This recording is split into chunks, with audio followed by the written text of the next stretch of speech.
This episode of Convert to Raid is brought to you in part by Hulu Plus. Watch your favorite shows anytime, anywhere with Hulu Plus on your TV or on the go with your smartphone or tablet. Shows like Family Guy, Once Upon a Time, New Girl, Scandal, and more. Right now, you can try Hulu Plus free for 2 weeks when you go to huluplus.com/gamebreaker. Welcome home, Raiders. This week, the Warlords of Draenor Alpha is underway, and we've got a bunch of patch notes to prove it. Good thing we've also got some very special guests direct from Blizzard HQ to help us interpret everything. This is Convert to Raid, number 138. You're listening to Convert to Raid, the podcast for raiders in the world of Warcraft.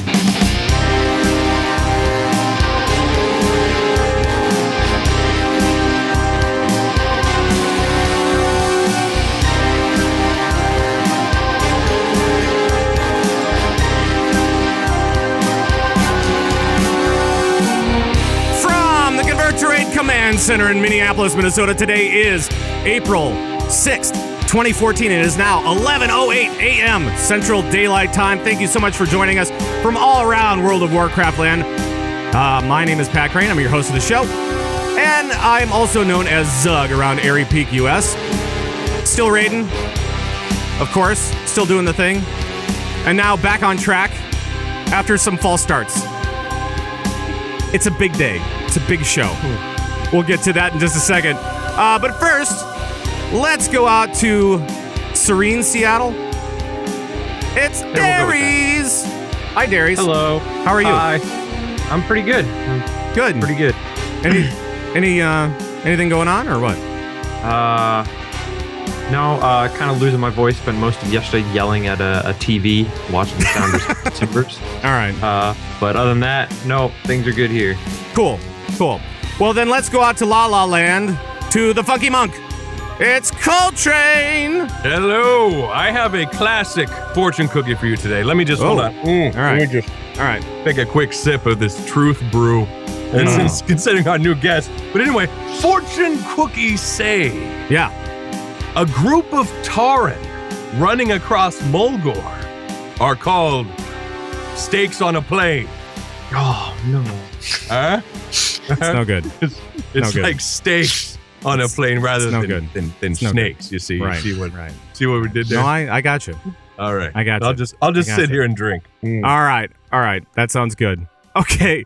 Well, let's get to it. We have a couple of people from Blizzard that we need to talk to today. That they're going to be here for the entire show, actually. It's really great to be able to talk to these guys and get to know them. And so we're going to forego a lot of the pageantry that we normally have on this show because we have way too much information to get to. Way too much. We do! First up, he is a conga-playing Flaming Skull of Awesome. And his name always gets screwed up on Gamebreaker. It's Zarhym. No, Zarhym. Welcome to the show, and I'm going to give you the big applause here. Oh, let me bring that up. There we go. Hey! Welcome. How you doing, buddy? I am convinced that at any moment my alarm is going to start going off, and I'm going to realize I didn't actually wake up in time for this interview. And I'm in fact dreaming That's probably it. And we also have with us the wee Sparkle Dragon. And you know him as the technical game designer for Blizzard, and he is kind of the class master, right? It's Chad Nervig, otherwise known as Celestalon. Hello. Hey all, welcome. And notice how I'm playing the applause, please, as opposed to something else. As opposed to something else. I'm not gonna play that right now anyway. Oh, okay. Maybe later. How you doing, man? Oh, I'm doing really good. Well, I'm excited. Good. Excited. So much to talk about. Yeah, Yes. There is. And we were kind of talking about the show. How long have you guys been at Blizzard? Let's start with Celestalon. How long have you been there? I've been at Blizzard a little over 3 years now. And you actually created a little program that a lot of people have used over I don't know, years and years, right? What was that? A while before I joined Blizzard, I worked on a program called RAR for theory crafting, which is amazing. Woo! Thank you. That's really cool, and that was a huge program. I used that big time back in the day. Back in the day. And Zarhym, how long have you been over at Blizzard? Well, I just thought about this while you guys were, while I was prepping my answer. Yeah. And I poop you not. I believe today is actually my 9-year anniversary. Wow! I started in ye old April of 2005. Wow! Well, congratulations! Woo! Thank you. Wow! Wow! That's amazing. Good. Yep. Not planned at all. Great. Now, of course, Zarhym, we know you as community manager. What does that mean? What does that entail? What do you take care of most of the time? Oh, so many things, Pat. Like what? Like what? Well, there are 9 people on the World of Warcraft community team, so I'm one of those 9. So I can't take credit for everything because we do a lot of different things. You do. Some of us specialize in different areas and such. What I've been doing most frequently as of late is working with fan sites and other influential players to make sure, their own little, guys like you have your own community of people and this gigantic network of guilds, and it's awesome. And we want to make sure that you guys feel like you have some sort of connection to Blizzard. And so we try to do a lot of networking like that. And that's kind of what I've been focusing on lately. Okay, cool. Excellent. Yeah. And Celestalon, I know that, technical game designer, that's kind of a technical title. What does this mean? What do you do on a regular basis? Well, I am on the systems design team for WoW. Okay. We do class design, which is designing the classes and characters in the game, and also design like the rules of the game, like what does combat mechanics, how do those work? What are like core concepts that the game has, like this mere concept of talents and Draenor perks, which are new, right? And like what stats there are, like what buffs and debuffs there are, how periodics work, just like the rules of the game. That's what systems design does. And we work very, very closely with several other parts of design, like encounters and itemization and PvP, and a lot of interaction with programmers as we figure out all the new technology we need, and then spell effects with talking to artists, and then even some interaction with quests as well, etc. Do you do anything with like guild design and as we kind of look at garrisons as well? Are you involved with that stuff too? A little bit. Okay.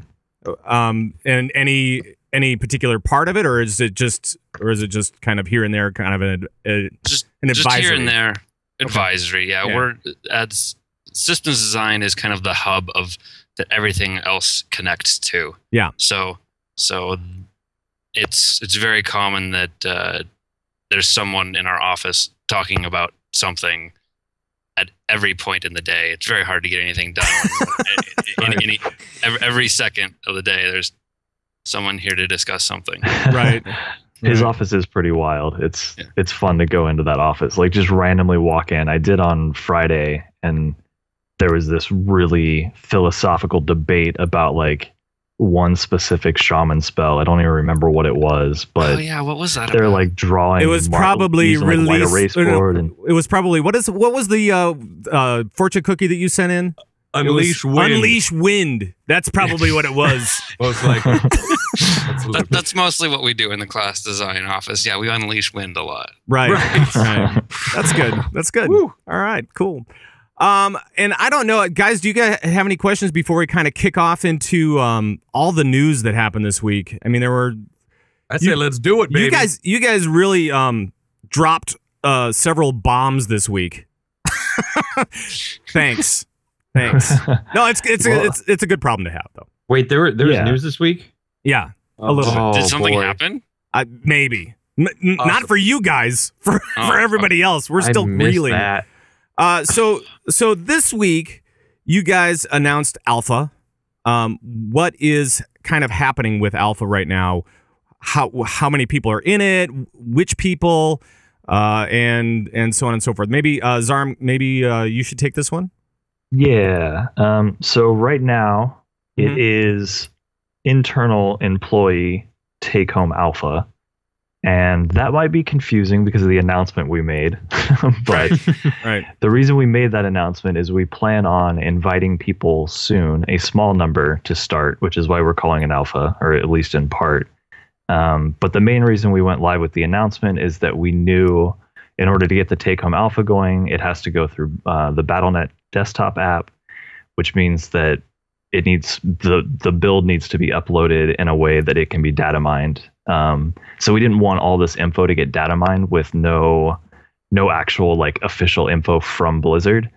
So we didn't want that to go out without context. So we decided, all right, we'll prepare all this stuff. We'll get the patch notes ready. And we've been prepping for this for weeks, obviously. So we knew once today came, or I guess that was Wednesday now. It's been a long week. But once that came, we were prepared with the announcement. We made the announcement just to beat out the data mining, release the patch notes just to give everyone as much context as possible on why they'd be seeing some of the changes they'd see. And hopefully in the near future, we'll start inviting a few. I mean, first we got to invite friends and family. We're going to go to that step and then start inviting some players. And then eventually at some point in the near future, go into beta and start doing more of the opt-ins and stuff like that. But it's going to be a little bit of a slower start than Mists, I would say, just because there isn't the whole annual pass thing. And we're testing that new cask filing system that announcement talked about. So it's going to be a little bit more of a slower start, but it doesn't mean that we're not like full steam ahead at the same time. That sounds awesome, friend. Yeah. I gotta friend. Why don't you take a sip from your mug? There you go. There we go. It's the friendship mug right there. So what does the rollout look like? I mean, as far as timing goes, it's still kind of TBD. Okay. It really depends on. But are we talking weeks? Or are we talking months? Or what? Oh man. I'm just trying to put it into some sort of context because I know everybody is super excited about this and everybody wants in as quickly as possible. It's like we're all just waiting at the gates, man. I know. I'm really excited too, and then like the PR person in me is dying a little bit inside, but I don't know. It really depends on a lot of things. I mean, even this past week, we got delayed by a couple of days just because one of the builds we had was having issues, specifically like launching a 64-bit client, and just little tech things like that can throw things off by a couple of days. And then if that ends up getting toward the end of the week or getting toward a Friday, then that pushes it into the following week. Right. So, and right now we're even determining like what's going to be ready for PAX East, what build can we have that's going to be stable that players can play on. So it depends on so many things. We just hope that once we get Take Home Alpha in full steam and friends and family of Blizzard employees invited, that it's going to be, I would assume from that point, a matter of days before we start inviting people. But at the same time, we're not going to be mass inviting people in that first wave. It's going to be probably more akin for anyone who's familiar with the Heroes of the Storm Tech Alpha, where it's going to be much more of a gradual launch. So from this point to when like we start inviting a lot of people from the opt-in pool, I honestly can't say. Gotcha. So what I heard from that was open beta next week, and it's available on Steam. Right. That's what I heard. Yes. That's okay. That sounds right. I mean, that's what I picked out of that. So, open beta? No open beta. I actually don't know. Like completely open? Like anyone who wants to come in can? Like Mists, I guess. Because Mist was pretty open. It's going, I would say generally throughout the entire thing, it's going to be more limited than Mist. How much more limited, I don't know yet for sure. Okay. But we had somewhat of an obligation in Mist to get a lot of people in as quickly as possible because of the annual pass. It was something like, what was it, 1.1 million or something like that. So it's probably not going to be on that scale, at least especially not to start. Sure. Guys, any other questions from Colt or makes Darius? Sense.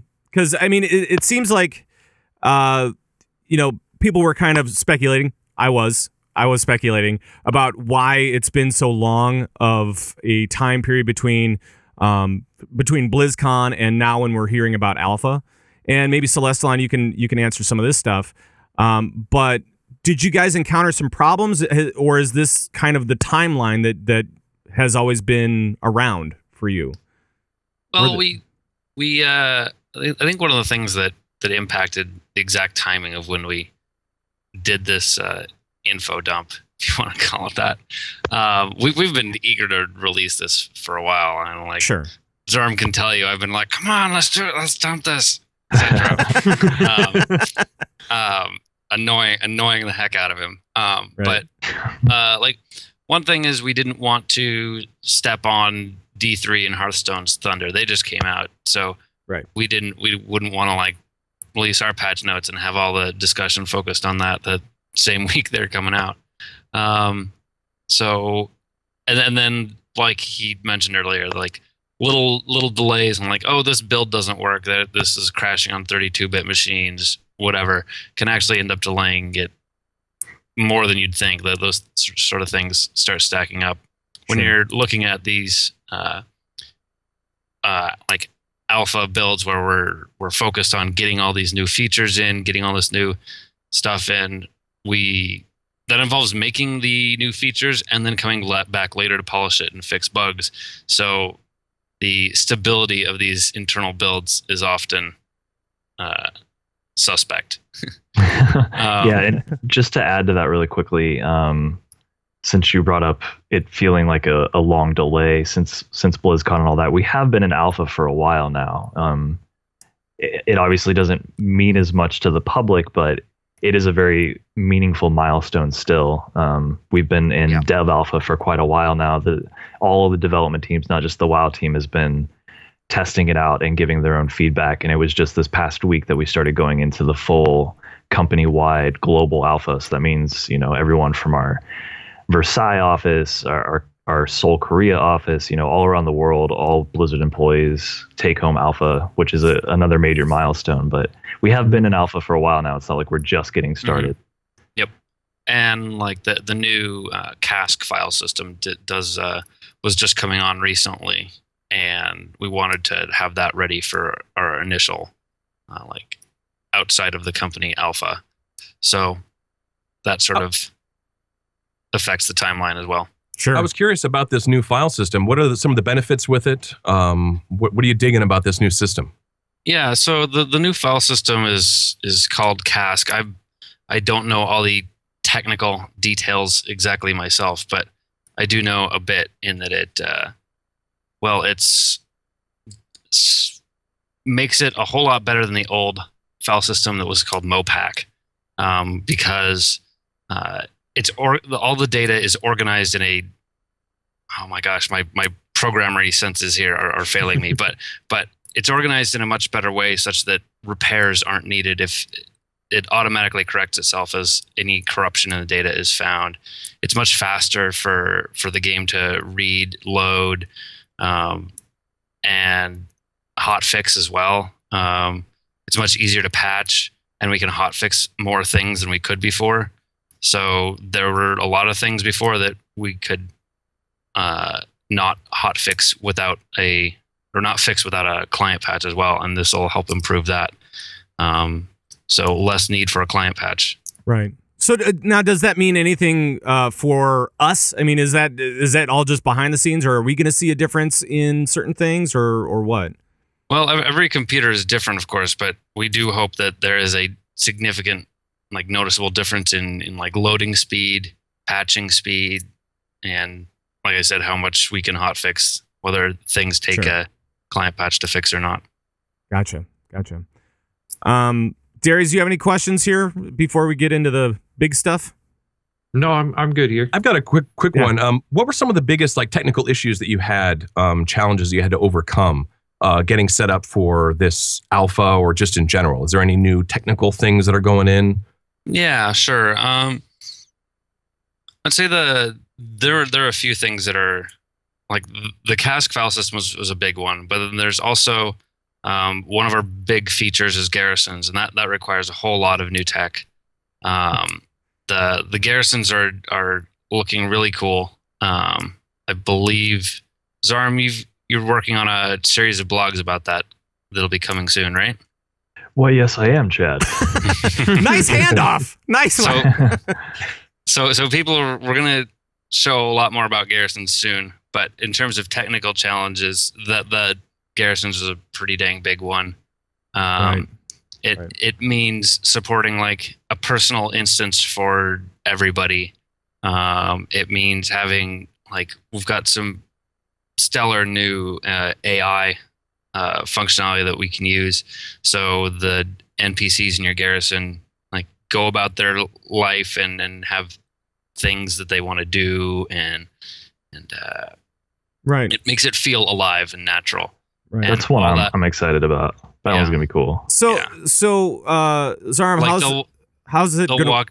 Go ahead. Sorry, go ahead. No, go ahead, please. NPCs will walk down the street towards wherever they go to work. They'll see you and walk around you so they don't bump into you. Weird. They'll wave to each other.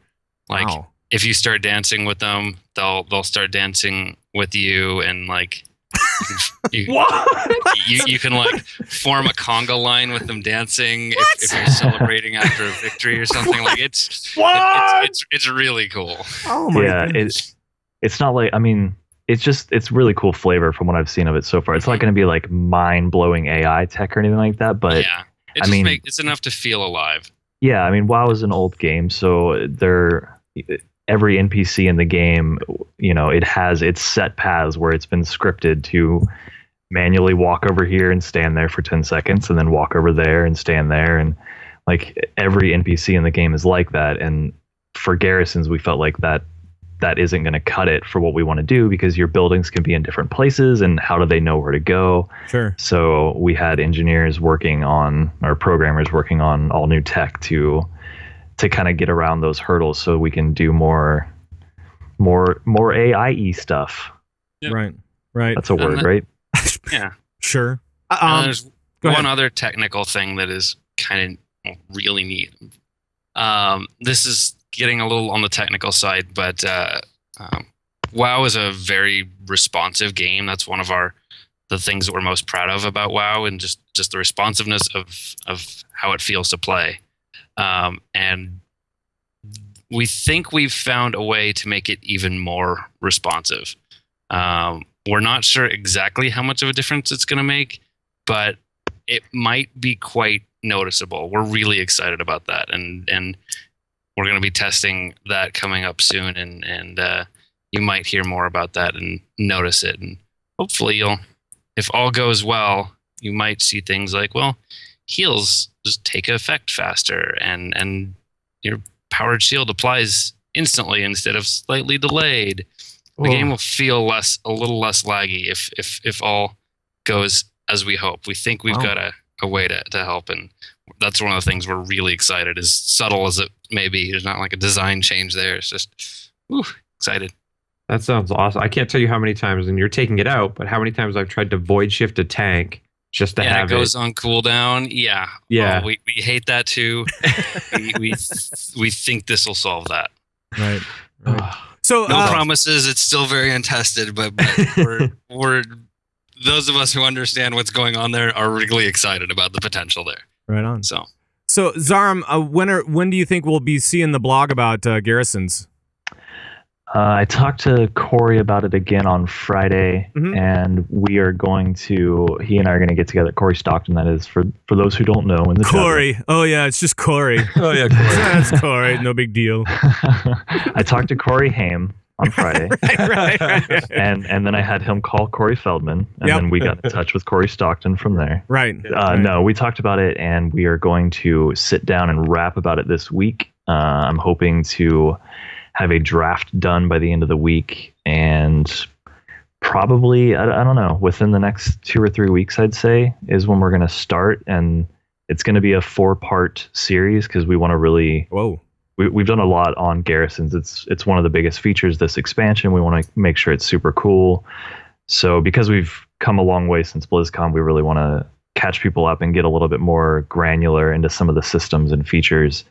So the first blog is going to be just an overview on the system in general, kind of catch people up on where we've come since BlizzCon, and then the next 3 from there will kind of break down some of the various things and how you interact with your garrison as you level up and so on. So my question is always about, rating. Go figure.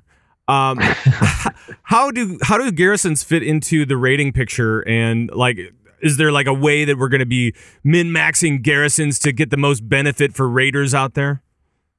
Oh man, it sounds like we have such a great blog in store for you. Oh really? All about it. I like it. I like it.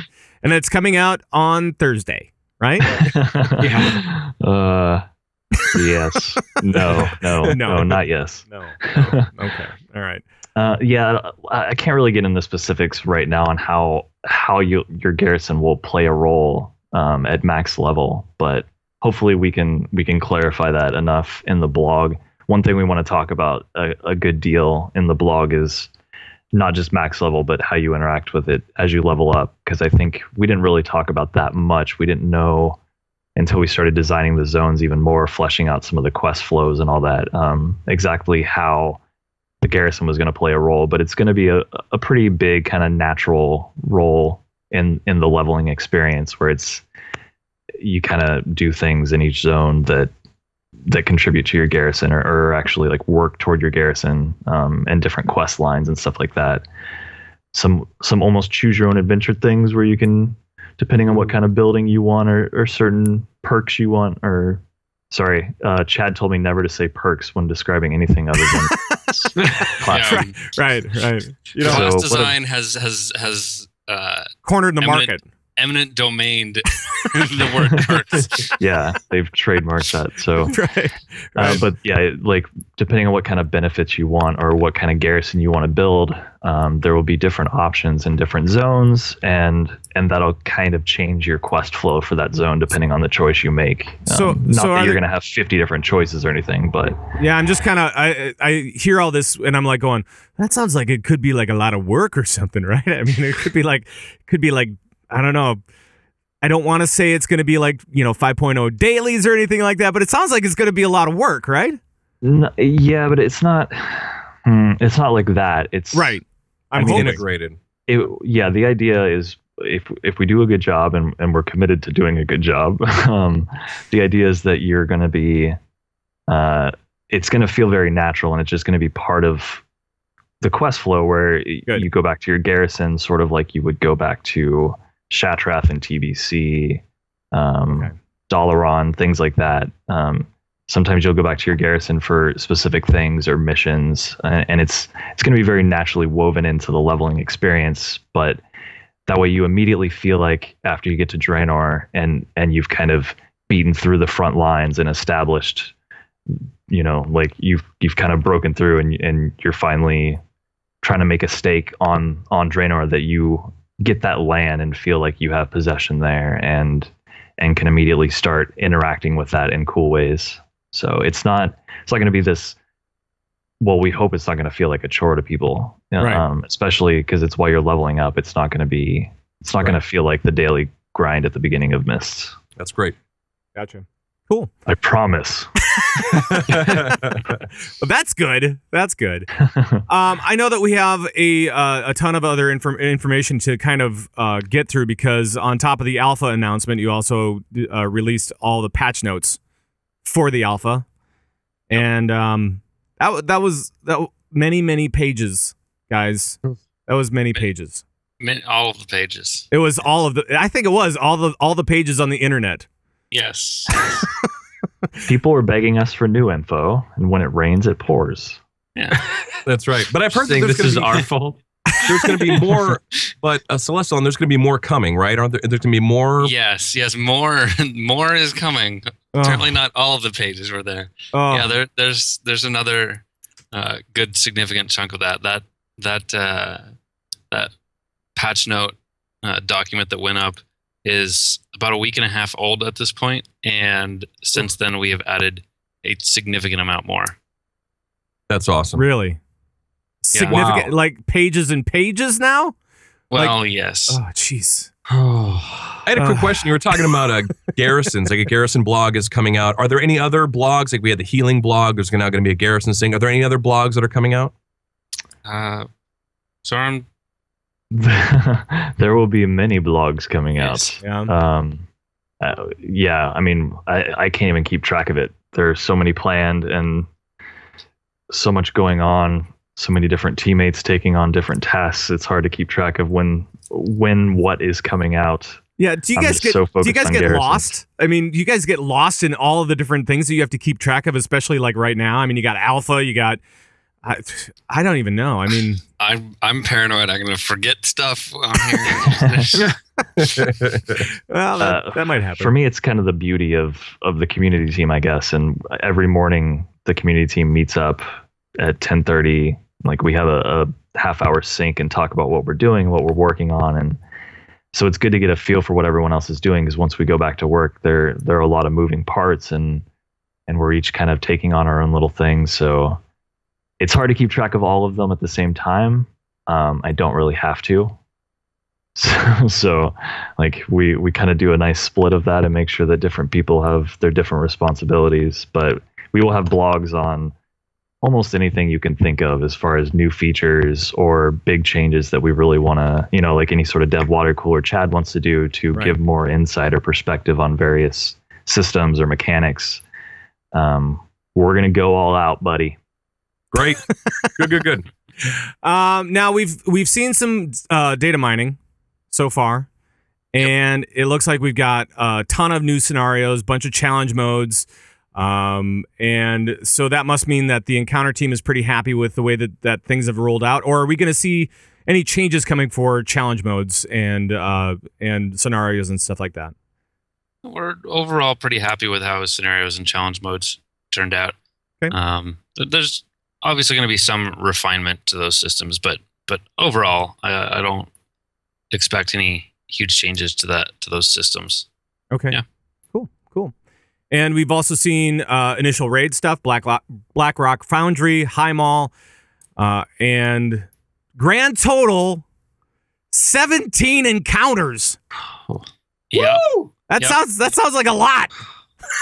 It's just like at the beginning of Mists, where we had Mogushon Vaults and Heart of Fear and Terrace of Eternal Spring. Did I name that right? Endless, that's right. Endless all those. Yeah, it's a split tier, so there's different eye levels. Good. Just like that. That worked out pretty well, and we're really happy with that. So that's why it's 2 different zones in that regard. Awesome. And we've also seen some new character models. Now, the one that stuck out for me was Valen. Is he going to be like the model for all male Draenei or what? I mean, that guy looks really cool. He does look really cool, but I'm fairly certain that Velen is supposed to be a much older, more distinguished Draenei than the strapping young Draenei that the players play. I don't think that is the player model for the male Draenei. Gotcha. Makes sense. All right. Now we are going to get into all of the patch notes. Making sure that I get to our new sponsor. We have a new sponsor and we got to get to them. And then we'll come back and we'll do alpha patch notes. We'll kind of go through that, get all the overall stuff, all of the class notes, everything. Go really deep into all of that stuff, into the 33-page masterpiece that it is. Yeah, get comfy. We're just going to spend the next 4 hours of me just reading the patch notes to you. Yeah, exactly. But we do have a new sponsor, and it is Hulu Plus, and we're excited to have them on board. And you guys probably already know Hulu Plus out there, where you can watch current season episodes of your favorite shows like Modern Family, Daily Show, Scandal, or as my wife calls it, Scandal. You can also watch every episode of Nashville, Lost, Doctor Who. Who doesn't love Who? Everybody loves the Doctor. And there's so much more. You can actually take it on your on your tablet, on your mobile, on your cell phone, computer. I actually watch it on my Xbox One all the time. I've been a member for a few months now, and I love it. So you can also, with the deal that we have right now, where you go to huluplus.com/gamebreaker, you don't get the standard 1 week of a free trial either. You get 2 weeks full access, completely free, which is great. So go to huluplus.com/gamebreaker, get 2 weeks, and yeah, have some fun. It's great. They actually have original series coming out. It's called Deadbeat. It's coming out this week. 10 episodes, starting April 9th. And it's a comedy about a guy who, shall we say, partakes in the leaf, if you know what I mean. All right. And he also talks to ghosts at the same time. So it's new comedy coming out for all. Does one have to do with the other? I'm sure it probably does. My goodness gracious. But you can go to huluplus.com/gamebreaker for your 2 weeks full access, completely free trial. Hi, I'm Coltrane. And I'm Pat Crane. And we are here today to talk to you about a very recent issue. It's an issue that affects most of us, especially orcs. It's a condition called IFOWISNAWOD. I freak out when I see news about Warlords of Draenor. That's right, Colt. And it affects 1 in 5 Azerothians. That's a pretty scary statistic, Pat. Almost as scary as that time I thought Blizzard was going to make Garrisons into a daily hub like that of the Golden Lotus. That's right. You really freaked out there. Like, really freaked out. I wet 'ems, Pat, and I have the stain to prove it. No, I mean, I was really concerned for you. It smells. My bet. Oh yeah, sorry. We at the Let's Not Freak Out About News on the Warlords of Draenor Society are looking to help you. Bring us your tired, your poor, your night elves upset they didn't show their updated character models at BlizzCon. We can provide the support and care you need to move on from the initial shock from the removal of reforging and get on with your life. This is Timmy. He was a troll concerned with not being able to learn Flight on Draenor until patch 6.1, and, well, let's let him tell the story. I was first upset when I read the forum posts about flight restrictions in Warlords of Draenor. Now, thanks to the LNFOANOTWODS, I no longer want to push my berserking button and poop everywhere. Thank you, Timmy. And thank you for not pooping. If you have a loved one who may be suffering or find yourself with these symptoms, please call us. Call 1-800-CALM-THE-F-DOWN. Operators are standing by. Call today. I'm not just a founder, but a member as well. Right. Just like when you read Blizzard was removing intellect on leather items. Oh, Coltrane. You just had to bring this up now, didn't you? Call 1-800-CALM-THE-F-DOWN for your free brochure. That's 1-800-CALM-THE-F-DOWN.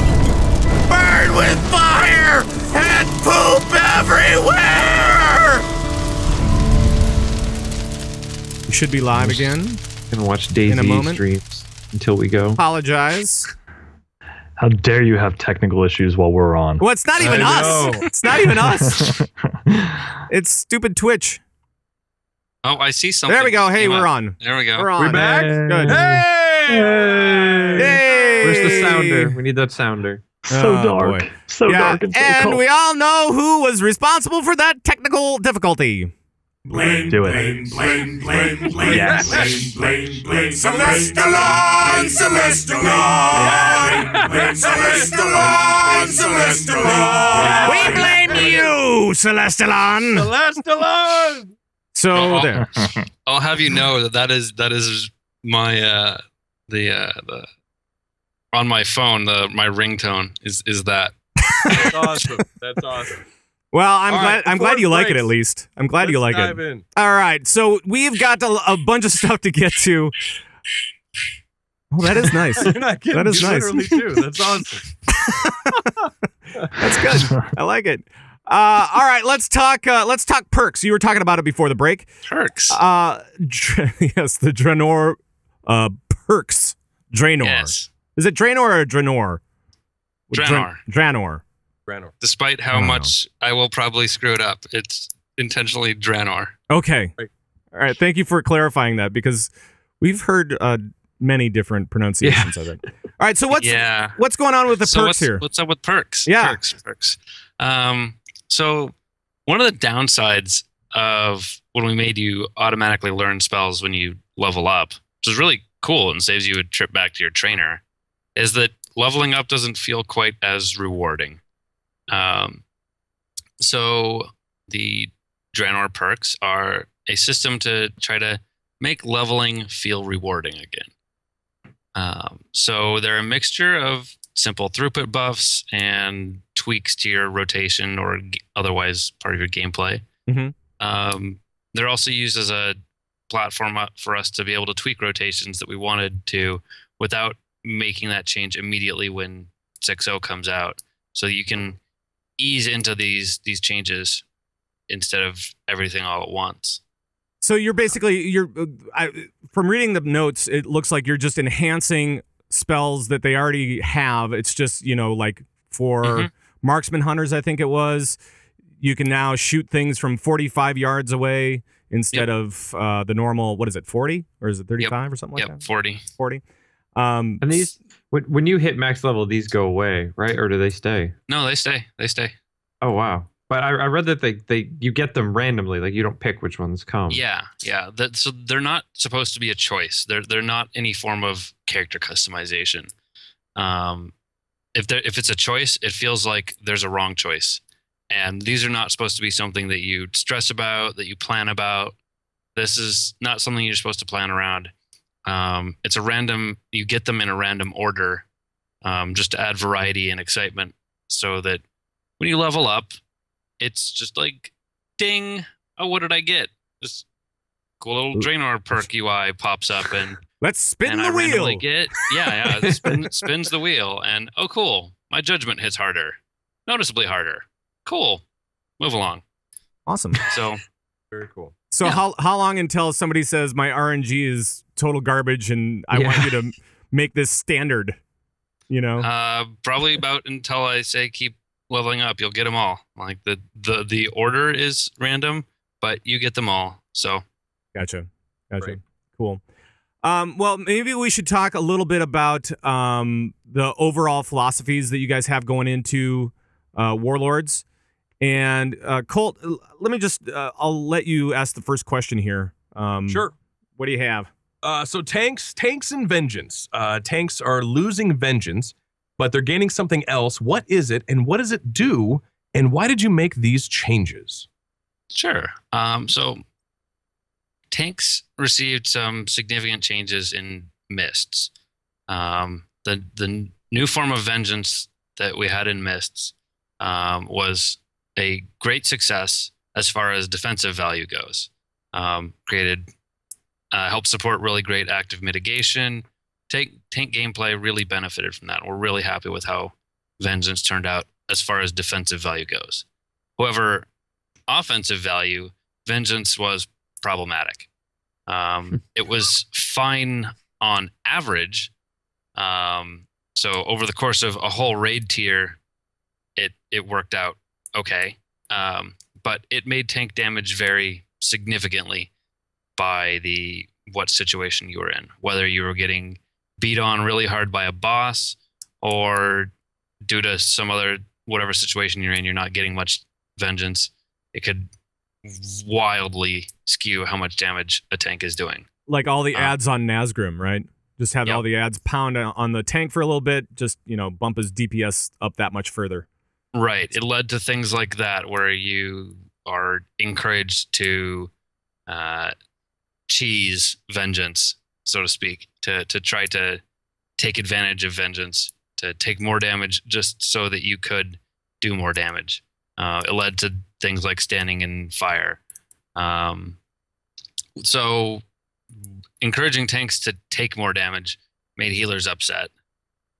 Occasionally, the situation would come up that tanks would benefit so much from vengeance in any given fight that they could start beating DPS on damage, which made DPS upset. And in the situations where Vengeance wasn't particularly helpful, it made tanks extremely low on meters, such that they're like losing to healers, which made the tanks upset. So everybody was upset at some point about Vengeance, and overall, it was that offensive value to Vengeance was problematic. So what's the new thing now? So the new thing is we're going to take that defensive value of Vengeance, and we're keeping that and calling it Resolve, because if it's just defensive, the name Vengeance is a little weird, right? Right. So we're calling it Resolve, and there's some refinements to it, but the core concept is pretty much Vengeance, but only for self-healing and self-absorption. Just the defensive values of attack power, what they used to be. And then for balancing tanks offense, we're just going to balance them just the same way we do DPS, just not as high as DPS, of course. Right. And it looks like you gave them a little bit of a buff, like a 12% buff to all tanks, essentially. That's part of their mastery. That's actually just 1% increased attack power per mastery. Okay. So that means mastery has offensive value. Because dodge and parry are gone from gear. Okay. Means tanks are going to have like crit and haste as well. Those that don't already have it anyway, which will all have offensive value. We're looking at giving offensive value to the new bonus armor stat for tanks, so that stats work for offensive value for tanks just as much as they do for defensive value. And that way we can keep tank DPS balanced compared to the actual DPS. Gotcha. Since the vast majority of a tank's damage came from Vengeance, we need to bring up their damage considerably if we're getting rid of the offensive value of Vengeance. So DPS out there, don't worry when you see patch notes that are like, increase the damage of these tank abilities by like a whole lot. Don't worry. Remember that they lost Vengeance, so that is just trying to bring them up so that they're not beating you, but are at least contributing well. But instead, they'll be beating the healers on meters, because they'll be able to heal and absorb them, the damage that's coming in, right? That's the deal. That's the deal. Depends on the. I don't know if they'll beat healers much, but how they show up on healing meters varies quite significantly. Depending on which tank you are, some of their active mitigation counts as healing to healing meters, and some of it doesn't. So it's not something we really balance like that. Gotcha. Hey, Darius, you want to ask the next question? Yeah, so you guys released a blog a couple weeks ago about healing, but now we're seeing one change in these patch notes, particularly to mana regen abilities like Innervate, Mana Hymn, things like that. And they're either being removed or they're nerfed. What's the decision behind that? So the point there with like Innervate, for example, Innervate was removed because it was not useful gameplay. It was effectively button bloat. There's no gameplay to Innervate. The right way to use Innervate was always 10 seconds into the fight, after you've gotten below like 95% mana or something, hit Innervate, and then every time it comes off cooldown for the rest of the fight, hit Innervate. And that's not particularly interesting or engaging. So we just got rid of Innervate and lowered the mana cost of all their spells to compensate. Net result ends up the same, except without this button that you just have to hit every minute or 2 minutes because. Right. That makes sense. Makes sense. Depending on which button it is. So you don't think that just hitting a button every couple of minutes is good design? In some cases, it's not bad, but it depends on whether or not there's any gameplay to it. And Innervate there wasn't. Sure. Divine Plea, same thing. There wasn't. We're looking at some potential active mana regen mechanics for other healers, but it's still something we're heavily discussing and toying with. So nothing to announce on that front yet. Sure. And we've kind of talked about the healing stuff before. I mean, as that blog kind of came out and about the behind the scenes stuff, what's actually going on. Okay, it seems to kind of play right. On the alpha, does it feel good? I mean, does it feel like it's in a good spot right now? It's in a better spot than we think it is on live. Okay. But there's definitely still a lot more tuning that needs to be done. Sure. We are not at all suggesting that it is ready to go out the door. There are people that I see responding to the patch notes with things like, if it goes live like this, Holy Paladins are dead. Well, it's not. This is our first draft of the alpha. There's lots of time to iterate here. Right. The sky's not falling. Right. So now the other thing is we've talked a little bit about tanks. We've talked a little bit about healers. Let's talk about DPS, because one of the things that I noticed was that as far as for the DPS side of things goes, that you're removing some of those hybrid spells from Shadow Priests and other such DPS specs. Was there like too much blurring of the lines between what DPS should be doing and what, maybe just focus them more? Was that the intent here? Yeah, I think that's kind of a good way to describe it. That during mists, like tanks are doing too much damage, DPS were doing too much healing, and healers were doing too much healing as a percent of health bars anyway.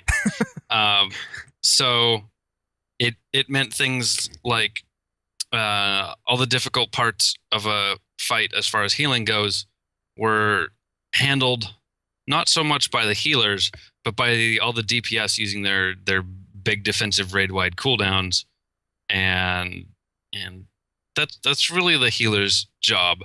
That's what the healers signed up for. So we want to tone down the amount of what we call stackable raid utility that the DPS in particular bring, DPS and tanks for that matter, and that way the scary healing moments are something the healers are there to handle. Right. So when you're talking about the stackable raid utility, you're talking about cooldowns, right? I mean, so it's like all the different different cooldowns. You're kind of rearranging those depending on spec. Spec or class. Yeah, so it doesn't feel particularly great when the elemental shaman drops healing tide and heals the raid to full, or the moonkin pops tranquility and heals the raid to full. That sort of thing. Mm-hmm. Gotcha. Or the raid feels like they need to have a warlock because hellstones are too strong. Oh yeah, talk about that, because there's something going on with hellstones and with healing potions, right? Yeah. The patch notes are a little maybe poorly worded on that we can try to improve. But the goal there is that hellstones and healing potions are effectively the same thing. You just get what is effectively free healing potions for having a warlock in your raid, and that's the benefit that a warlock brings. And healing potions are a separate cooldown from all the throughput potions that you currently use. Gotcha. So you're on the pole int potion that you drink, or later in the fight int potion that you drink. That's a separate cooldown from the health potion, but you get one health potion usage per fight, or hellstone if you have a warlock. Hellstones will still have 3 charges, just so you don't need to grab hellstones from the warlock every pull, but you can only use 1 per combat. I see. Gotcha. I see what's going on. Colt, you have any questions there? I was just wondering about, talking about some of these specs. Were there any major like redesigns in some of the packs, in some of the specs, or have you been pretty happy with most of the classes? Chad, why don't you take this one? Yeah. I think the largest redesign of anything is probably Mistweavers. Monks are the new class in Mists, and we we're pretty happy with Brewmasters overall. Windwalkers, we messed around with a good bit to get their design right where we want them over the course of Mists. But the Mistweavers, we're not particularly happy with how they ended up. And they needed significant changes that didn't feel like something we could do mid-expansion. So there are significant changes to Mistweavers in Warlords. So, for example, just a big one is how Mistweavers value various stats like haste, crit, spirit. Right now, spirit is pretty low value to a Mistweaver, mostly just because the majority of their healing is very cheap, and the little bit of extra healing they get from having more spirit, having more mana, isn't that much. So like the net gain of mana or of healing they get from having more mana is just not worth the downside of having more mana as opposed to having just like more crit or more haste or mastery, etc. So we need to significantly retune, and we totally realize that that's scary to the Mistweavers out there. Like, no, it's totally fine. Don't worry about it. Mistweavers, we hear you. We know this is a big change, and you're afraid when you see things like Soothing Mist no longer generates chi. That scares you really bad. We understand. We're taking that into account. We're gonna make sure that you play okay. It's still something that we're gonna iterate on a lot. The sky's not falling. All right. Well, we've got some class-specific questions, and Mistweavers in particular. So we'll be hitting you up in a little bit about some of that stuff. Right. Right. Exactly. Now, one of the other things too is that you were we talked about how you're focusing DPS and focusing kind of the different roles, and you're also kind of doing that with some of the classes too, like hunters. It seems like you're taking a look at those guys and saying, well, let's just make sure that you have your own little niche over here. Is that right? Yeah. Hunters suffered from a big problem of their different specs didn't feel particularly different. All of the different hunter specs felt pretty similar. And so our goal with these changes are to make the different specs feel different. A arcane mage feels very different from a fire mage. We would like a beast mastery hunter to feel very different from a marksmanship hunter. I don't know if we're all the way there yet, but we're taking big steps in that regard. And a lot of that is by like the core problem was just the rotation was basically the same with like swap 1 or 2 abilities out, but it's used in the exact same way. So we're taking the rotation was also fairly heavy on number of buttons involved. So we're taking some buttons away from each spec, but different ones, so the end rotation feels different. Like marksmanship uses a cast time spell as their main focus dump now, aim shot. That's going to be a huge field difference compared to the arcane shot spamminess of the other specs. Right. We're doing things like that to try to get hunters specs to feel different, and we really welcome feedback on that. So please, anything you can do to get rid of buttons for hunters is not a bad thing. Yeah, hunters probably have the most button bloat, I think, of anyone. A lot of that has to do with the pet and pet management, and you end up wanting to make macros for a lot of pet things. Right. So it would be really good if you guys could figure out a way to remove the accidentally pull the boss button from hunters. Oh, I don't know why that's in the game.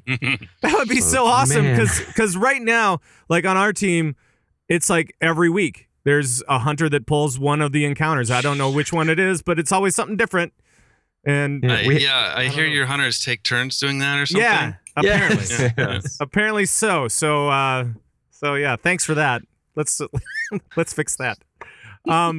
Hey, Darius, why don't you start off? I know that we're kind of like all over in our notes right now, and so it's kind of hard to keep track of this stuff. Let's get back on track with our notes. And Darius, can you ask the first of the tank questions, I guess? So you guys mentioned that you want to make tanking more active, and you've actually mentioned that almost always in every expansion and whatnot, and have done a pretty good job. But you want it to no longer be just swap at 3 stacks. That's kind of how Throne of Thunder felt for most of it. You know, what are your plans for this, and do you have any good examples on it? Yeah. Well, overall, like I mentioned earlier about Vengeance, tanking we feel like was a lot improved in Mists. But one of the places where it still fell down was there were a lot of fights, especially in Throne of Thunder, like you mentioned, where the job of there's 2 tanks, and the job of the off tank was to just stand there and DPS for like 30 plus seconds at a time till it was his turn to taunt, and then he'd tank for a while, and then her turn to taunt, and she'd tank for a while, and he just sort of alternated between actually tanking and having fun and DPSing as a tank and not actually tanking. So that sort of gameplay is okay occasionally. We don't want to restrict encounter design to like you must always have 2 tanks actively doing something at the same time always, because sometimes that isn't conductive to being able to creatively design encounters. But overall, the vast majority of the time should involve both tanks actively tanking.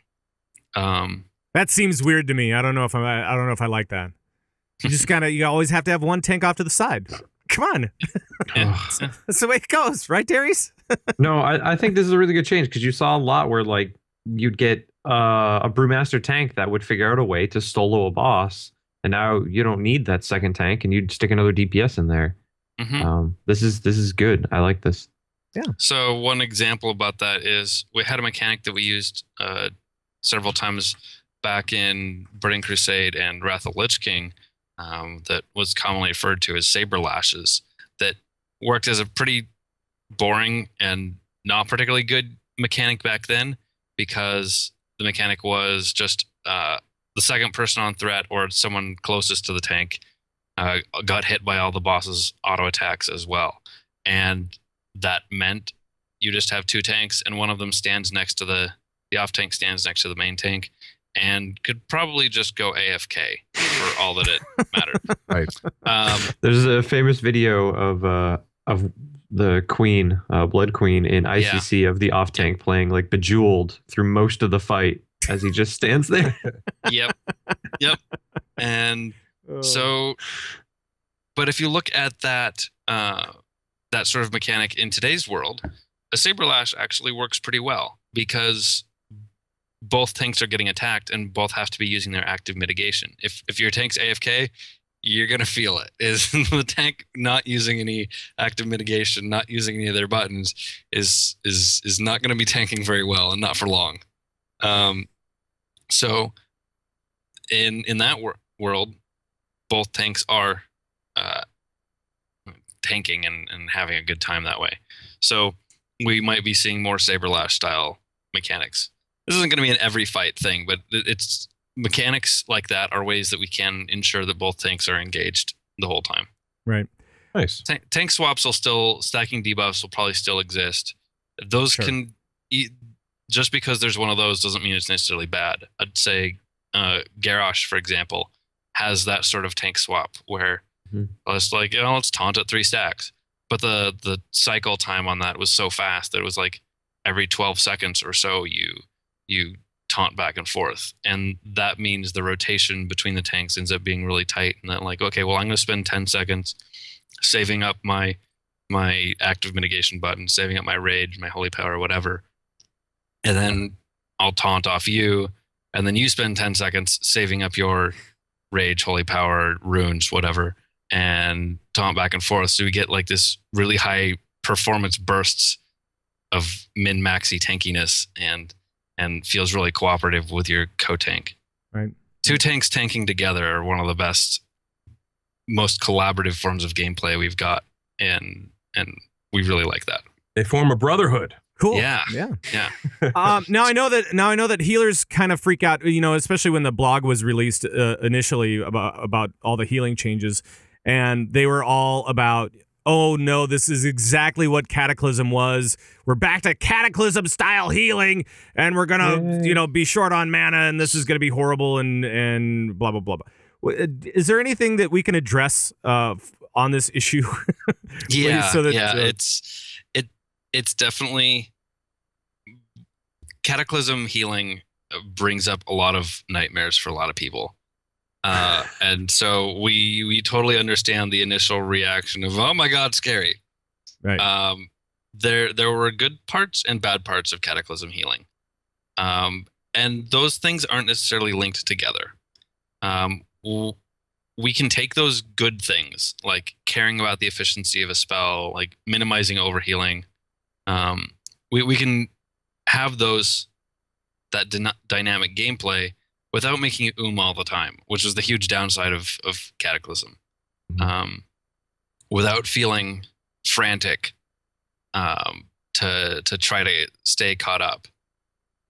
So, for example, one of the ways we're making sure that we don't go to the bad type of Cataclysm healing is that we're significantly increasing baseline mana regen. Significantly. And making sure that you have decently good, strong heals that are efficient, that you can cast with just that baseline mana regen. Your mana regen will scale less over the course of the expansion than it did before, but that gain will be worth more as you'll have viable, useful, expensive heals that actually make a difference to cast with. So, for example, on a healing paladin, you'll start the expansion being able to cast Holy Light as your slow, efficient, but big heal that is basically like Divine Light is now. Side note, we renamed Divine Light to Holy Light and Greater Heal to Heal, because what is Greater Heal greater than if Heal doesn't exist? Really? Huh? Yeah, That's so strange. That's so If strange. it's from a priest, it's greater than every other heal in every other class. Right. So that, Yeah, we should keep exactly. it. Yeah. So you'll be able to cast Holy Lights as much as you can need to, and a few Flash of Lights as well. And by the end of the expansion, you'll be able to cast a lot of Flash of Lights, and the rest filled in with Holy Lights. Looking at just the very simplistic 2-button single target healing, there's still all these many other buttons as well. But looking at that simple example. So the point is not to make healing harder. Okay. Really, this is not trying to make things harder. It's trying to make it one less dimensional. Less one-dimensional. Less one-dimensional. I got you. I got your back on that one. So it's essential to us, the players who, if you can currently heal any given type of content, like if you're used to flex raids and you successfully heal flex raids, you can continue to do so with the same level of success. That is what we're going to make sure happens. And it's also important to remember that we're making these changes to all healers, and we're going to keep iterating. It's not just we're focusing on Resto Shamans or focusing on Healadins and making it harder for them. Right. And also, encounters will be tuned around what player capabilities are. So some examples there are Thok would never exist in its current form under this system. Darumu's maze would do much less raid-wide damage during the maze. And just to summarize that, we think it sucks, and we're pretty sure most healers would agree that it sucks when someone dies to a huge spike of damage before we can even react. Yeah, I will agree with that. Good. I will definitely agree with that. So these changes will help us stay far away from that sort of gameplay. Good. All right, we have a bunch of questions about specific classes and so on, and we've asked the entire the Bazubu Nation for questions as well. And so we have kind of some listener questions, some of our own. kind of a mix here. So why don't we go through all the different classes fairly quickly anyway, and see what we can get to. Let's start Coltrane. Let's kick it off with Death Knight. All right, Death Knights, DK's Army of the Dead. Is it gone for good? Oh my, you didn't What go are the there. thoughts? Is Army of the Dead gone for good? Well, no, Blood has it still, but no, our initial passive ability pruning is what you saw in those patch notes, and that's going to take some revision and iteration. And I think we did pretty well overall, but there are a few places where the community has spoken and said, "Whoa, you screwed up here. We want our Army of the Dead," and so we're leaning, not positive, but we're leaning towards bringing Army of the Dead back for Yay. everybody. Nice. Yay. And Would you change it up at all, or would it? We change it a little. We'd make it instant instead of a channel. Whoa! Oh, that's awesome. Instant. That's amazing. That's good. It would cast instantly, and then over the next 6 seconds. Is it 6 seconds? Yeah. I think it's 6 seconds. The ghouls would spawn. That's okay. As long as you can cast it instantly, that's the important thing. Yeah, that channel was always rough trying to time that with pre-pot and all that. Yeah.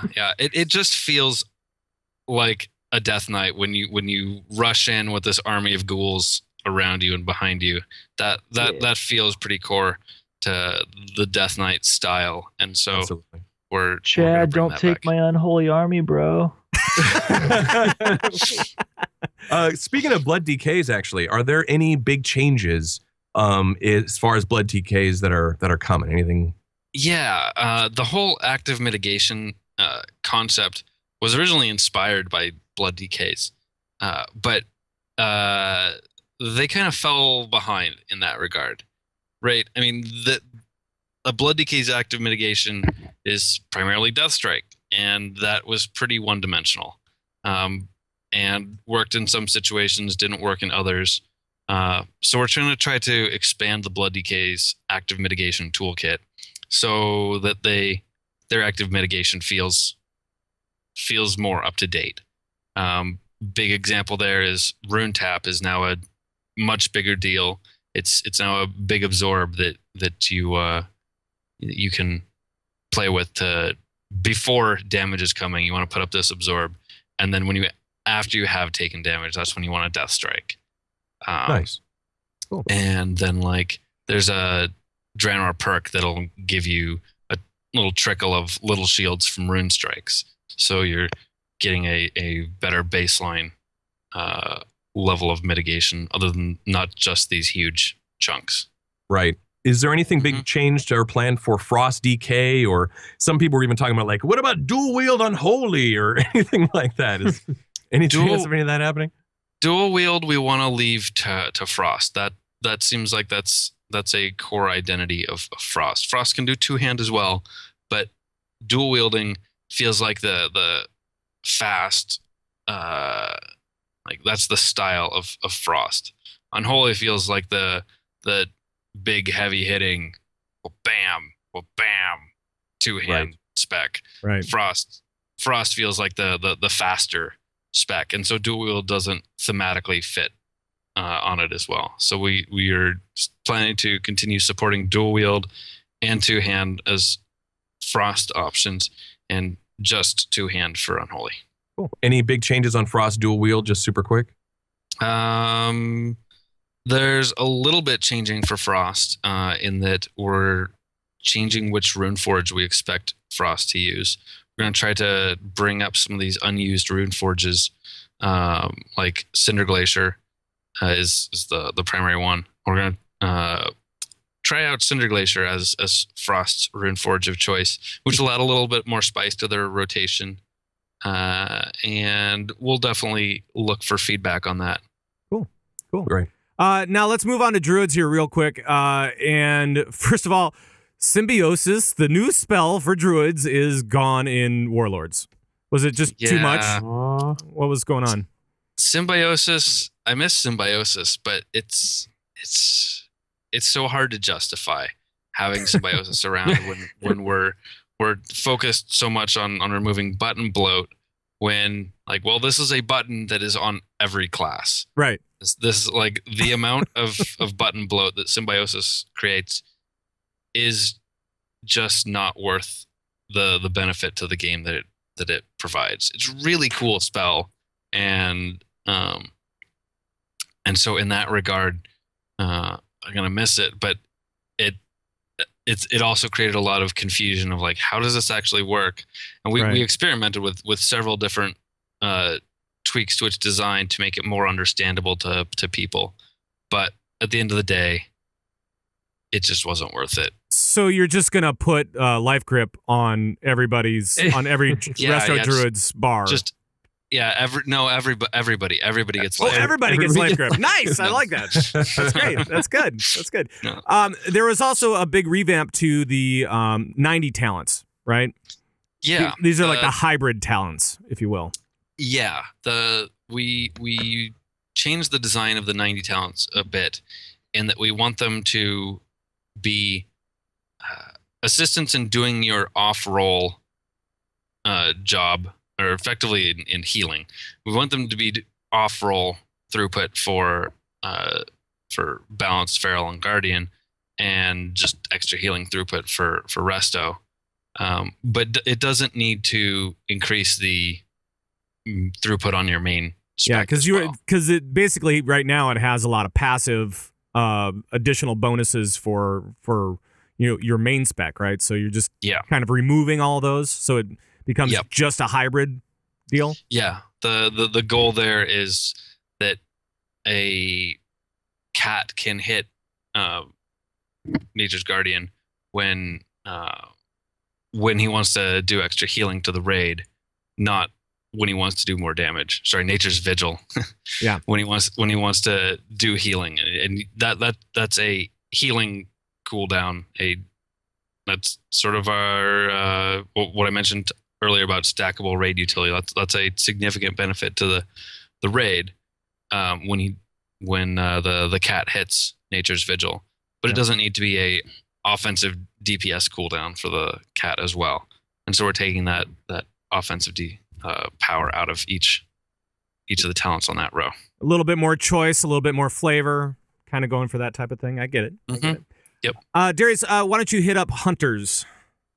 So you mentioned earlier, so you want to change Hunters to make all three specs feel different. You kind of talked on a little bit about that, but can you embellish on that a little bit more?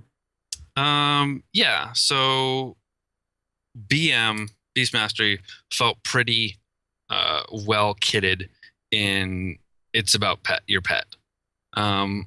Marksmanship and survival were a lot more blurry. So we want to make marksmanship feel significantly different by making it feel like the focused cast time, like big nuke sort of hunter spec. And survival can be more about dots and multi-dotting and traps. And BM still being all about your pet. Just that identity of what each hunter's spec is should be more So is it going to be more utility based? Like you'll bring a specific type of hunter if you want more traps for a fight or something like that? Potentially. Yes, survival would be better at traps. In terms of like, if you want to have a whole bunch of area of snaring from frost traps, for example, survival would probably be better at that. Okay. All right. Should we move it along to Mage, I guess? No, Coltrane. we can skip Mage. Let's just skip Mage. Mages, baby! Skip it. Mages! Okay, a couple of quick ones here. I think it's called Prismatic Crystal. Is that the name of it? Yep. Now this is this thing where it's this little crystal, once it takes damage, it explodes and does the damage and everything's great. Question is, do you have to target it separately or does it just take damage on its own? What we're working on right now is making it so when you summon the prismatic crystal, it automatically targets it for you.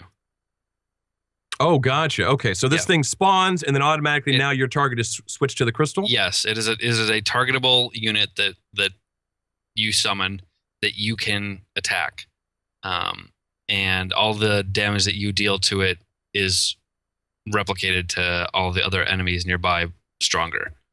But yes, we definitely recognize the potential usability issues of now I summon this thing and then I got to target it. Right. We're going to try to smooth that out as much as possible. Awesome. 6.0 notes saw that Brain Freeze won't make Frostfire Bolt instant. What is the new effect? Actually, it's the same as it was without the instant. It still makes it count as frozen, so you still get the shatter bonus, and it still makes it do more damage. I want to say it's 25% more damage. The goal there is just that Frost needed more cast time spells in their rotation. It was too much Frostbolts and instants. Right. Well, Ice Lance and all that jazz. Yep. Speaking of mage playstyle, any plans to normalize the mage playstyle, i.e. fire mages at lower gear levels are fishing for Pyroblast, but at higher gear levels, it's Pyroblast City. The same actually goes for Fury Warriors. Any plans to normalize that? Yeah. Fire is a interesting spec in that it's very crit based. But that core gameplay of the hot streak turning into a pyroblast is really core to the fire mage gameplay. And as you point out, there's that potential problem of like it just scales exponentially in that regard. And so we did a little bit to try to solve that in Mists with Inferno Blast actually having a cooldown actually acts as a good this is getting techie, but a down slope on the value of crit as you gain more, so that it doesn't scale too far out of control, because you need the Inferno Blasts to pair with the automatic crits that you get, or the natural crits that you get. And so Inferno Blast cooldown helps keep that from scaling out of control. And then we're also going to bring up the baseline amount of crit that you have at low crit levels. There's one of the new Draenor perks for fire is that your fireball, the more you don't crit in a row with a fireball, the higher it starts ramping up your crit chance until you do get a crit. So you at low crit levels, the difference you're going to feel is less. You'll have That's awesome. A better baseline to be able to get that crit, so you don't have to just get lucky with a 5% chance. That's great. So it's kind of like your chance for loot increasing in raids and stuff like that. That doesn't exist, by the way. That was all made up. Totally made up. Yep. Quick question in regards to Mistweaver monks. We brought them up earlier. I know that we're getting a new stance in 6.0. So fist weaving is going to be its own thing. Yes. Specifically, is there a specific percent healing damage split Fistweaver is being aimed at? Is fist weaving intended to be an equal option to heal like disc priests? So fist weaving is intended to be a split between damage and healing. About 50-50 split, maybe a little better than that. So that it is not intended to be a full, this is the way I do full maximum healing throughout. It's for when you need less healing throughput and want to contribute some damage, or you've got more healing in your comp than you need, and so you can afford to have the Mistweaver go fist weaving and do some significant damage at the same time. Gotcha. Yep. And they were wondering too, what will be Serpent Stance primary chi generator? Renewing Mist, Surging Mist? Renewing Mist and Expel Harm give you a significant amount of baseline chi generation. And then Surging Mist is going to be your big form of gaining more chi generation as you get more spirit. Spinning Crane Kick as well. And Mistweavers, we understand that the initial reaction to that might be, Surging Mist sucks. Yeah, it sucks right now on live. We know Surging Mist on live is a pretty bad spell in terms of like its efficiency, in terms of what you get out of it. We're improving it, so don't freak out too much about the fact that Surging Mist I have to spam Surging Mist. That's terrible. We're going to tune around Surging Mist being a good thing for you. I got a quick one on the Windwalker side. Will Rushing Jade Wind also work with the Empowered Spinning Crane Kick perk? Actually, no. And then the reason for that is because right now, if you want to do AoE damage, Rushing Jade Wind is fairly mandatory, primarily because of one thing. It allows you to get that AoE damage all in the course of one GCD. Right now, if you want to, Spinning Crane Kick isn't particularly viable just because it takes so long to do that damage. It's like fine, it's great efficiency as far as converting your energy into damage and chi, but it just takes so long to do that like you just energy cap all the time if you try to do much in the way of Spinning Crane Kick. And so you end up taking Rushing Jade Wind just because it gets you that same value, but in one GCD instead of sitting there for 2 seconds. Right. Gotcha. So that's trying to help bring that parity to Spinning Crane Kick. So Rushing Jade Wind will still absolutely be a benefit, but it's not going to be mandatory in that regard. Is Touch of Death? This looks like an execute ability now. It does. It does. Is that what's going on? It does look like an execute ability indeed, which was originally the design intent. Is that Touch of Death is sort of the Windwalker execute, but it works great in questing and such, but it doesn't work particularly well in raiding because, well, if you're down to the last 500,000 health on the boss, spamming your execute button to try to get that last hit in is not particularly exactly good. But it still has the cooldown, so you get one Touch of Death per execute phase probably. So it's Touch of Death. Touch of Death is really hard hitting ability, but as soon as the boss ticks over to 10% health, you can hit your Touch of Death, and bam, there goes another 1,000,000 health off the boss. That's awesome. Okay, cool. So it is an execute, but it's just like, it's still got that 1.5 minute cooldown, but it just hits like a truck. Yeah. Gotcha. It means you have the opportunity to use it. Right now you don't really have the opportunity to use it because by the time you can, the boss is a quarter second from dying. And Right. Right. All right. Paladin is up. Darius, why don't you, got a question there? So I fell asleep when we were talking about monks. Best class in the game. I think let's wake all of our listeners up too. Sorry guys, we're back. We're gonna talk about real classes now. So we got paladins. So there's not a whole lot going on with paladins in the patch notes. My understanding is you're just taking them out of the game, correct? Yeah, we don't really like paladins, and so we're just going to replace them all with shamans. And nice, okay. Nice. Are we going to be getting a lot more patch notes on paladins? Some.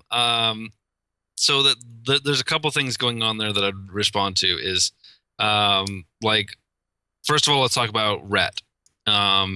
Ret, we think, is in a fairly good place design-wise, but it's safe to say that they're a little on the weak side numbers-wise.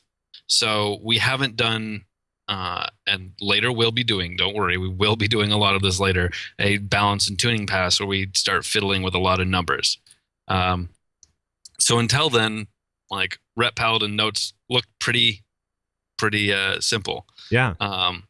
Just because we're fairly happy with where they are. There are a couple things coming in the next version of the patch notes that I can preview to you. Ooh. First of all, Stay of Execution, the healing side of Execution Sends, is being made a little more usable. Right now, it is a slow ramping up healing up until the end where you finally get a big burst of healing. That doesn't particularly work well for a heal. You don't really time, okay, in exactly 15 seconds from now, I'm going to want a big burst of healing. Right. That's not so great. So we're going to flip it around. Execution Sense is still the slow ramping damage up till one big damage point. Stay of Execution, when you use it to heal, it's going to reverse the order. So you get a huge burst of healing immediately, and then more hot that ramps down over time.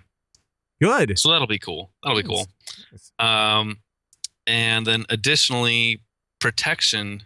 There's some notes added about how this is one of several changes that are coming for tanks to give them value to multi-strike. Multi-strike is one of our new stats we're really excited about, but it doesn't innately have defensive value. So we're adding these hooks to give it defensive value for tanks, just like we do for like crit for other tanks. But the defensive value to multi-strike for a prop paladin is kind of interesting. It's called Shining Protector. And it says all heals you receive have a chance equal to your multi-strike chance to trigger Shining Protector, which heals you for an additional 30% of the triggering heal. So multi-strike acts as a multiplier on all healing you receive as well, not just all the damage and healing you do. So that'll be neat. Interesting. Yeah, I think that's a good idea. And let's move it along to Priest if we can. Darius, you're a priest. Yeah, so we got there was a blue post talking about Shadow Priests, and the kind of the crippling weakness of Shadow Priests through MOP was low single target damage, but really high multi-target damage. And in the post, he says since Mastery does exactly what Multi-Strike would do now, it had to be changed, and now it's going to be sold as the cure to single target deficiency. So now we can go with a Mastery heavy build for single target and haste and crit for multi-target. So does this mean we're going to need 2 sets of gear, haste crit heavy gear and then Mastery heavy gear in order to be competitive? The way that's phrased makes it sound like you need these huge, complete, full sets of gear that are completely different, and that's not really the case. It's already the case for many specs that different stats have different strengths and weaknesses, and like one of the strengths of, say, a mage, for example, might be that Arcane does a little more single target damage than Fire, and Fire is good at AoE. Just talking theoretically here, but those different specs have different stat preferences. Arcane may favor Mastery more, and Fire may favor crit more, and so it's a wonderful perk that now I'm using perk. Wonderful benefit that mages have, that they can respec based on the fight. Well, I want Mastery for Arcane, and I want crit for Fire, but a lot of my gear has Mastery and crit on it already, and so those don't change. And it's not like Mastery and crit are bad for each other. There's not the most optimal. So the way we expect it to work for Shadow Priest is now you've got this option to switch your focus on more single target if you want, and that is probably going to mean you keep around a couple pieces of gear that are high in Mastery, and maybe you swap to one of those for a pure single target or a mostly single target fight, etc. Okay, cool. And I know that we are running a little bit long here, but we'll try to get a question in for each of these different classes here, and let's continue on with Rogue. And now Rogue, actually, I was looking at the notes, and it didn't seem like that Rogues were getting the same consideration as Hunters. I mean, as far as trying to make all 3 specs different, do you think that they're playing different enough right now that they don't really need it, or is there upcoming stuff for those guys as well? I'll try to talk faster to blaze through these questions a little more, but Rogues are also in the place where their different specs don't feel far enough distinct, but not quite as bad as Hunters. So we're doing a little bit of that. Similar to Hunters, we're trying to Rupture isn't really needed for combat.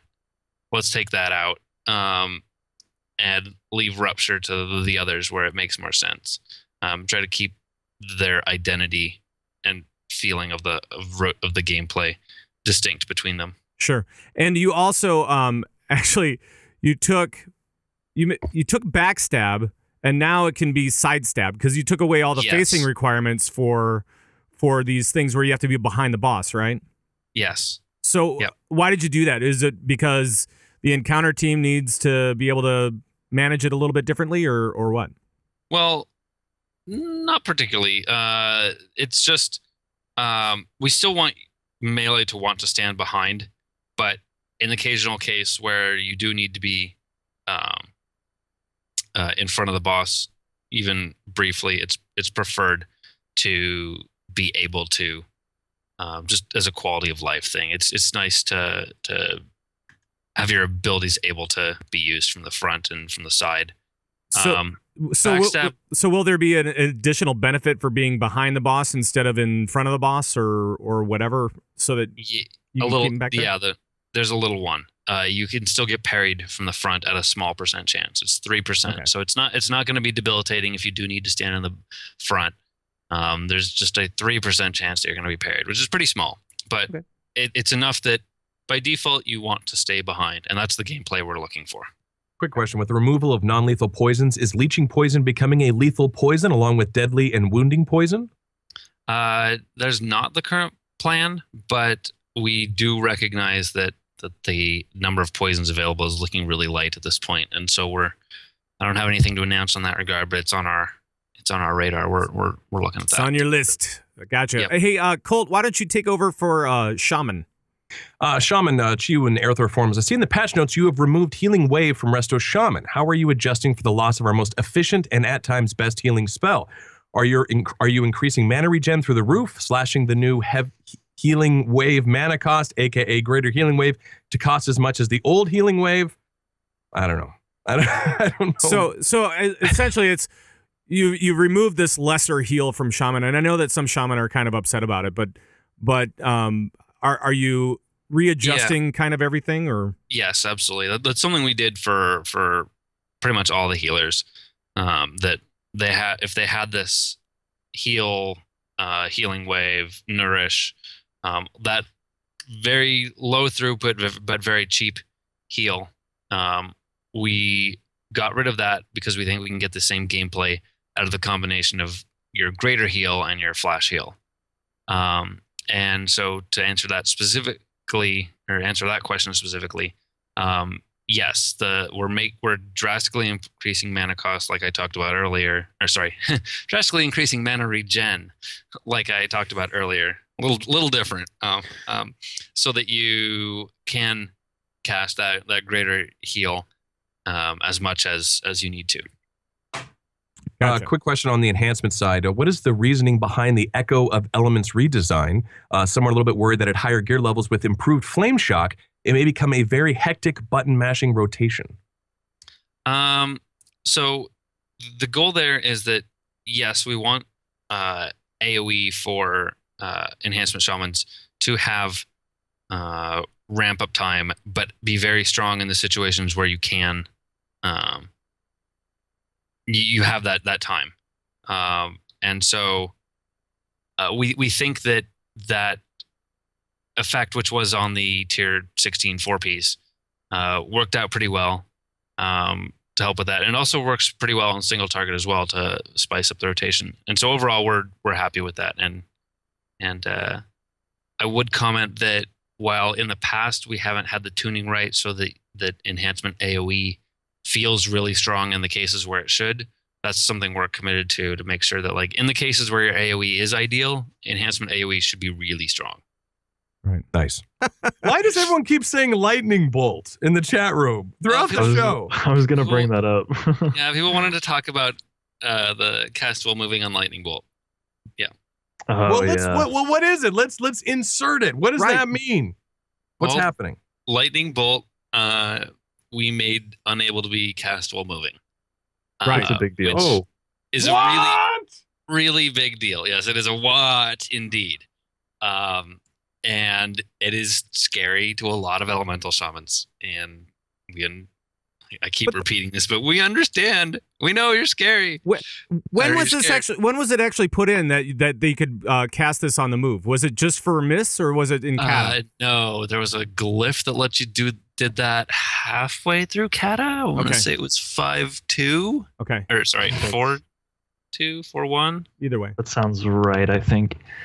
I think it was Fireland, so 4-1. Okay. Wow. We got to put that in the show, man. That's huge. Yeah, it's part of just a overall change to try to get movement to matter.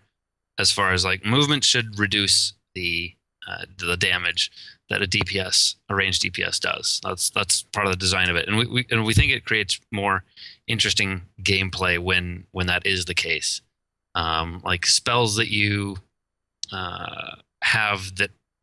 It's easy to forget what tools you have to do movement DPS when you have something like Lightning Bolt that just obsoletes all the rest of it. So you hear that like you can't cast Lightning Bolt while moving, and your mind instantly goes to, oh my god, I'm going to be a turret 24/7.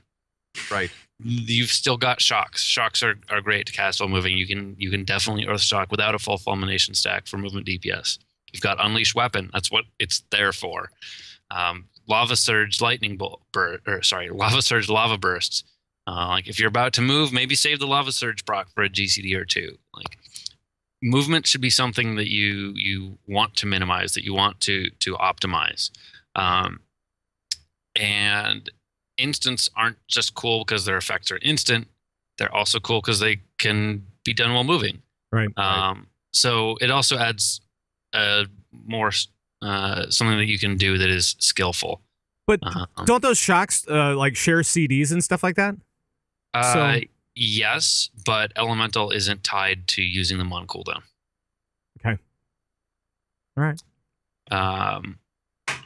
And side note, Spirit Walker's Grace and all that. Yeah. And oh right, yeah, you've still got Spirit Walker's Grace, which right now a lot of Elemental Shamans macro to Ascendance, which is because Ascendance is the only time they can't cast while moving, and so they just feel like those should be bound together because it's the only time they could actually make much benefit of Spirit Walker's Grace. When really you should be using Ascendance at a time where you know you can plant yourself and get the full benefit out of it for a while. And use Spirit Walker's Grace when you need to move. There's very similar related discussion to be had for Warlocks with Fell Flame. A lot of Warlocks are scared about the loss of Fell Flame, and they won't be able to do any damage while moving, and Kil'jaeden's Cunning is going to be mandatory. Well, maybe. We're looking at Kil'jaeden's Cunning. It might be too strong and might be mandatory in any fight with any movement. We're evaluating that, and we're going to see how that plays out in testing. So we may make some changes from there. But it's easy to forget, like, you do have a lot of other things that you can cast while moving. Depending on spec. Not so Demo is really mobile. Affliction fairly mobile, and Destruction a little less mobile. And that's interesting spec differentiation that maybe if this fight requires a whole lot of movement, you're more inclined, not mandatory, but a little more inclined to play a different spec, which is neat. Cool. And now I have one Warlock question for you, and it comes down to utility. Because Warlocks right now are real. I mean, they have a lot of raid utility. So we've talked about Hellstones a little bit. What else is going on with the Warlock as far as that area goes? Well, gateways are changing a bit. So gateways were really, really strong this expansion. Yeah. We're lowering their effective range and how often you can use them as well. Gotcha. So, like the whole raid can go through, but it's only like every so often. Is that right? Correct. Anyone can take it once every 90 seconds. Gotcha. Isn't it? I mean, it's already 60 seconds now, isn't it? I believe that's correct. Or is it 45? 45 45 for I think Warlocks. it's 45, I think. So, yeah. Okay, Darius, why don't you take it over for? We have some questions from our friend Torage. Oh, I don't know if I can do these justice. I think I have to yell these, but he is a yeller. Yeah. So the first question is regard to Berserker Rage. Berserker Rage no longer generates rage or increases physical damage dealt. When you use Berserker Rage, you gain 2 buffs. One is Berserker Rage that grants you CC immunities. The other is standard enrage effects. It gives you 10 rage. But the notes don't mention removing the enrage effect. Does this mean the Berserker Rage no longer enrages the warrior and can no longer be used as a Fury warrior to gain an emergency raging blow charge, or does it grant a separate type of enrage that provides no damage bonus and no rage? So the notes are pretty unclear there. Yeah, I'll work on improving those. But yeah, it's currently saying that it doesn't enrage you anymore. However, that's something we're strongly considering changing. And the related Berserker stance as well. We're looking at potential changes to Berserker stance and Berserker Rage. Nothing to announce yet, but those are high on our list of potential things we're not exactly happy with the current state of as per the patch notes go. Gotcha. And then I think the last one that Torage had actually was basically you didn't really say anything. You said you wanted to change arms a little bit, Yeah. but you really haven't said how you're going to do it. So the patch notes are also kind of deceptive there in that they mention like we're changing arms primarily through cutting abilities, C ability pruning above, and then there's nothing arms specific or arms rotational pruned in it. That's a relic. Originally, we had tried cutting overpower, and then we decided we didn't like that and put it back. But I forgot to take that out of the patch notes section there that said little typo or something. Yeah. So we're still working on that. We're still trying to decide what is going to work out best for arms warriors. So feedback very, very welcome on that. We're going to try a few things. Gotcha. Cool. And there's that kind of wraps up as far as all the class questions that we have for you today. Cool. And I know that it's a big show this week. I don't know if you know that. It's a big show. And yet, according to Twitch chat, I think we missed every question on every class. Pretty much. And the amount of PMs and things I'm getting, there are a lot of questions, and Coltrane is no longer there. There he is. He's coming back in. There's people at his door demanding that he ask questions. That's right. That's right. So let me just ask you a couple of questions from that don't relate to class stuff, and see if you can answer any of these. And one is about guild stuff. Now, are there any plans to doing any more with guild levels or rewards? Not right now. Oh, okay. No. All right. And any new guild crests coming in? Because let's face it, they've been around for a while. Yeah, it's an interesting idea. I haven't heard anything about that. Convert to raid specific one. How about this? Actually, my big guild question is this. Can we make it so that the Convert to Raid guild can all be one guild instead of 10 different guilds? That would be great. I think our server programmers would cry for mercy on that. But, I'll take him out to dinner. Please stop. Don't worry. Yeah. Stop inviting people. Yes, that has been said before. I think. Is this where I shouldn't tell people that I have a character in a Convert to Raid guild? You do? What? Dun dun. What? No way. No way. Good luck finding it out of the 7,898 people in the guild. Well, if you pick a random person in the guild, it sounds like you have a 1 out of 8,000 chance to find Zarhym. You probably also have like a 4 out of 8,000 to find me. What? What? Whoa! They're all over the place.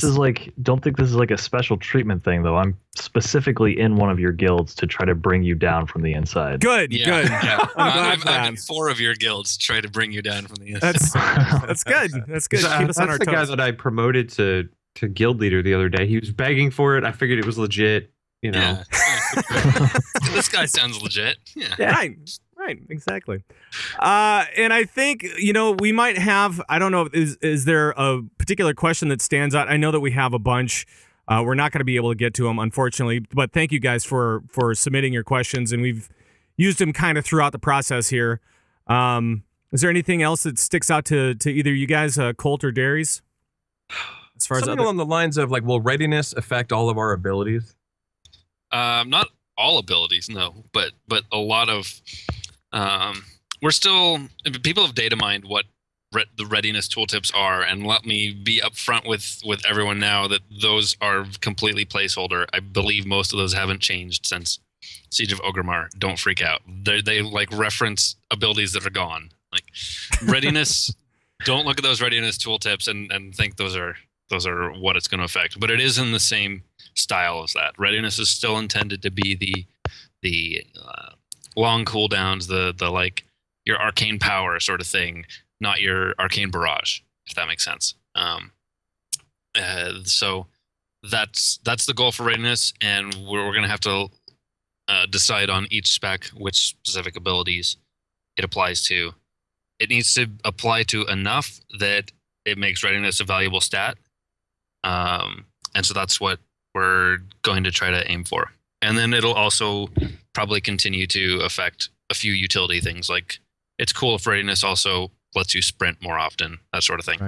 Right. I've got another quick one that actually I keep seeing in the chat room. Are there any plans to improve crit for Elemental Shaman? Anything like that? Crit for Elemental used to be pretty bad, but now isn't actually as bad as many people think. But yes, we're going to go further with that to make sure that one of our big goals is to make sure that different secondary stats are closer, not necessarily exactly equal, but closer in value to each other than they have been in the past. And that does include crit for Elemental. Cool. I actually have a question for Zarhym, because I know that people are kind of looking at, all these different things that are coming with Warlords, professions. Is there going to be a blog coming out specifically for professions to kind of talk about the updates there? Yes, indeed. Awesome. And you will not tell us when that's coming out? I don't know if there's a set time on it yet. And if there is, I don't know that. So in the future, sometime after today. Yeah. That is great answer. Really, really awesome answer. I'm surprised great. you didn't answer it with the soon TM. Yeah. I think you said everything but soon TM. Right. It's amazing. Right, which is great. It's a new leaf for you guys, turning it over. Well, that's good. Well, some of those things, like, I don't know, professions, that's a big deal. We put a lot of care into it. So that's usually one of those things that we don't get into quite as quickly. Like it's not really detailed in the patch notes yet. It's one of those systems where we still kind of flesh out and iterate as we go into testing and that sort of thing. So sure, we'll have more information once we have a better idea of how we want to present that and such. Oh, okay. All right. And such. Any other lingering questions from you guys, Colt or Darius? Because otherwise, everyone wants to bring back two-hand chamois. I don't know if that's ever going to happen. We also want to bring back the tanking chamois. We also want to bring off tank. Not this time around. And I definitely hear the coolness of two-hand enhancement, but it's not something we're going for right now. Maybe sometime in the future. All right. Did you talk about how repost gives value to crit or haste? Did you talk about that? I did not, but it does. As it was mentioned in the patch notes, it provided value to crit and haste, but we're actually looking at a different design for that that we haven't implemented quite yet, but we're looking towards making it a simpler, just crit on gear counts as parry as well, or instead of what you see there. So it's a little simpler design than that, which we're going to try that out. And that'll be effectively how the plate tanks get parry and avoidance on gear is crit. Okay. All right. Hey, before we get out of here, the biggest last question that I could come up with, BlizzCon. Ooh. When are we going to hear about BlizzCon? What is going on? And I'm guessing that's probably going to be Zarhym. Oh, man. We got to hear about this, man. What's going on with it? We got to make plans. We got to make plans. Ooh. I know. How exciting is BlizzCon? It is so exciting. It's very exciting. It's all right. Lay it out for us, buddy. Come on. You guys had such a fun party in BlizzCon 2013. Damn it! Really enjoyed that. Come on! Give us the scoop. Are we going to hear about this soon, TM, or what? BlizzCon 2014 is something we would really love to do. Okay. That's a start. Is there a but at the end of that?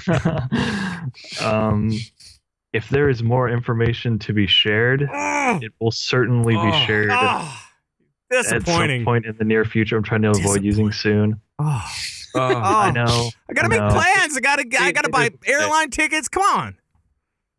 I know. I'm sorry. I don't mean to sound like a PR tool. I gotta plan the big party. And we really want you to plan that party. Because this year I'm going to hand out something cool at your party. That way Bashiok doesn't get all the credit. Right. He did. It's true. And maybe if Bashiok were on the show, he would actually tell us when BlizzCon was coming. Maybe he would actually do that.